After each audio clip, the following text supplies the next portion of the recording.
नमस्ते दोस्तों, UP board कक्षा 10 और 12 के विद्यार्थियों के लिए सामान्य हिंदी के महत्वपूर्ण प्रश्न जो परीक्षा में सभी प्रश्न पूछे गए हैं। आपका पहला प्रश्न है, सरस्वती पत्रिका का प्रकाशन काल है। तो सरस्वती पत्रिका का प्रकाशन काल जो है आपका ऑप्शन तीसरा सही हो जाएगा। 1900 ईस्वी में जो है सरस्वती पत्रिका का प्रकाशन हुआ था। इसके प्रथम संपादक जो है महावीर प्रसाद है। अगला प्रश्न आपका है, पूस की रात और कफन कहानी के लेखक कौन है? तो मुंशी प्रेमचंद्र।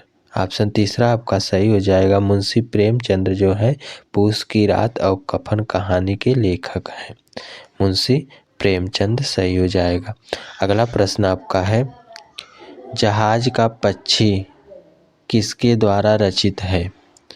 तो जहाज का पक्षी जो है इलाचंद जोशी द्वारा रचित रचना है। ऑप्शन बी आपका सही हो जाएगा। इलाचंद जोशी जो है उनके द्वारा। आपका अगला प्रश्न चौथा है, आधी इरावती तितली किस रचना की कृतियां हैं? आधी इरावती तितली, इरावती अपूर्ण रचना है। यह रचना जो है जयशंकर प्रसाद की है। ऑप्शन बी आपका सही हो जाएगा। जयशंकर प्रसाद की रचना है। ऑप्शन बी आपका सही हो जाएगा। अगला प्रश्न आपका है, कुरुक्षेत्र के रचनाकार हैं? मैथिली शरण गुप्त, महादेवी वर्मा, प्रेमचंद, रामधारी सिंह दिनकर। तो ऑप्शन डी आपका सही हो जाएगा। रामधारी सिंह दिनकर जो है कुरुक्षेत्र के रचनाकार हैं। ऑप्शन डी आपका सही हो जाएगा।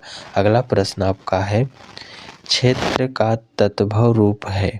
कई बार यह परीक्षा कक्षा 10 में पूछा गया है। क्षेत्र का तत्भव रूप है, तो क्षेत्र का तत्भव रूप ऑप्शन आपका ए सही हो जाएगा। खेत, खेत जो है क्षेत्र का तत्भव रूप है। ऑप्शन ए आपका सही हो जाएगा।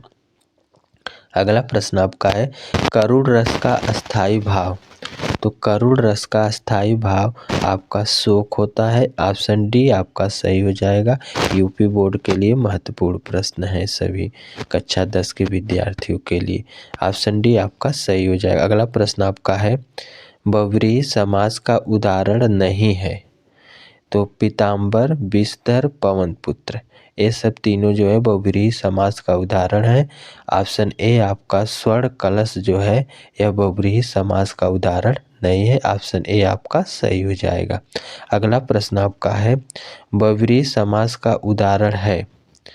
तो नीलकंठ, गंगाधर, मुरलीधर, ये तीनों जो है बहुव्रीहि समास का जो है उदाहरण है। इनमें से सभी, तो ऑप्शन डी आपका सही हो जाएगा। इनमें से सभी जो है बहुव्रीहि समास का उदाहरण है। अगला प्रश्न आपका है, जंगल का पर्यायवाची शब्द है? तो कानन, विपिन, आरण्य, इनमें से सभी, तो इनमें से सभी जो है जंगल का पर्यायवाची शब्द है। यह प्रश्न जो है कक्षा 10 यूपी बोर्ड के विद्यार्थियों में पूछा गया प्रश्न है। अगला प्रश्न आपका है, शैल, पहाड़, पर्वत, नग किस शब्द के पर्यायवाची है? तो ऑप्शन ए दिया है, पत्थर, पवन, गिर, पृथ्वी। तो ऑप्शन सी आपका सही हो जाएगा, गिर। ये सभी जो है गिर के पर्यायवाची शब्द है। ऑप्शन डी आपका सही हो जाएगा। अगला प्रश्न आपका है, कर्तवाच्य में प्रधानता होती है? तो कर्तवाच्य में जो है कर्ता की प्रधानता होती है। ऑप्शन बी आपका सही हो जाएगा। सभी प्रश्न इंपॉर्टेंट है, सभी प्रश्न ध्यान से विद्यार्थी आप लोग पढ़ लीजिएगा। अगला प्रश्न आपका है, बिहारी ने किस भाषा में काव्य रचना की? बिहारी लाल जो थे रीति सिद्ध कवि हैं बिहारी लाल। यह किस भाषा में अपनी रचनाएं की है? तो ऑप्शन आपका ए सही हो जाएगा। ब्रज भाषा में जो है उन्होंने रचनाएं की है। ब्रज भाषा, ऑप्शन ए आपका सही हो जाएगा। अगला प्रश्न आपका है, हास्य रस का स्थायी भाव क्या है? तो हास्य रस का स्थायी भाव आपका हास हो जाएगा। ऑप्शन डी आपका सही हो जाएगा, हास।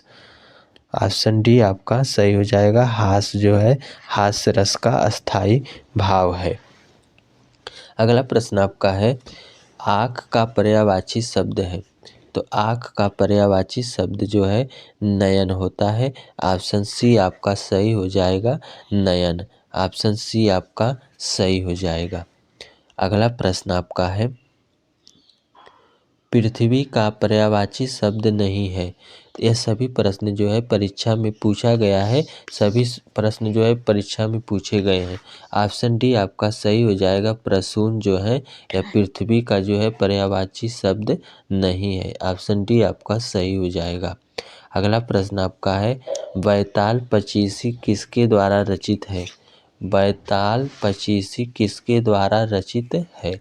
तो ऑप्शन आपका ए सही हो जाएगा। सूरती मिश्र। सूरत मिश्र जो है बैताल पचीसी के रचनाकार हैं। ऑप्शन ए आपका सही हो जाएगा। अगला प्रश्न आपका है, गंगा का पर्यायवाची है।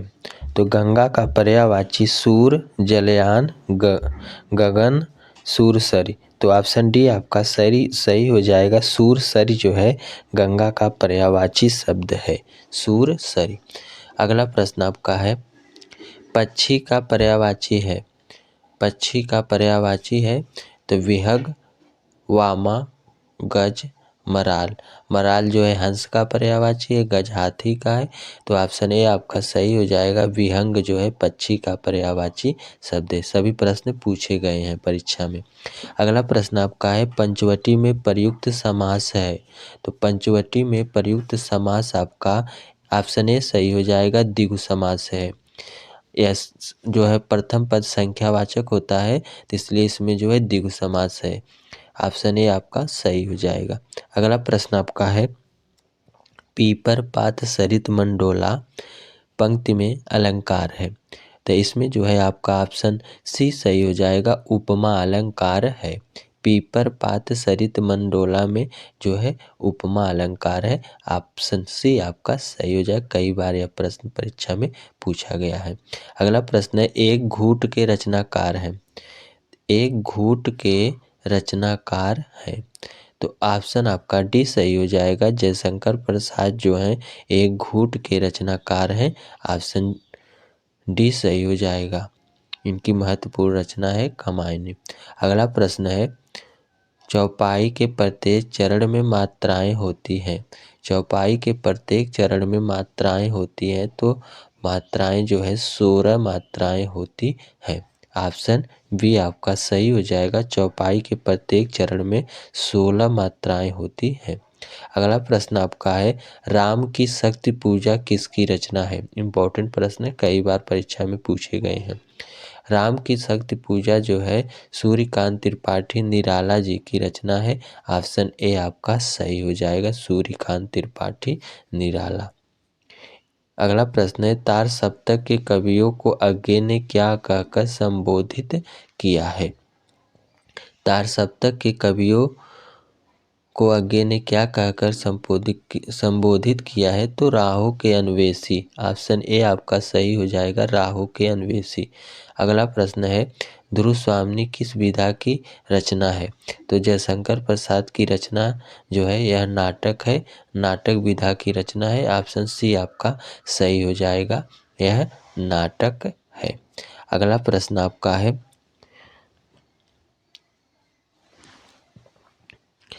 प्रेमचंद्र को मुख्य रूप से किस नाम से जाना जाता है?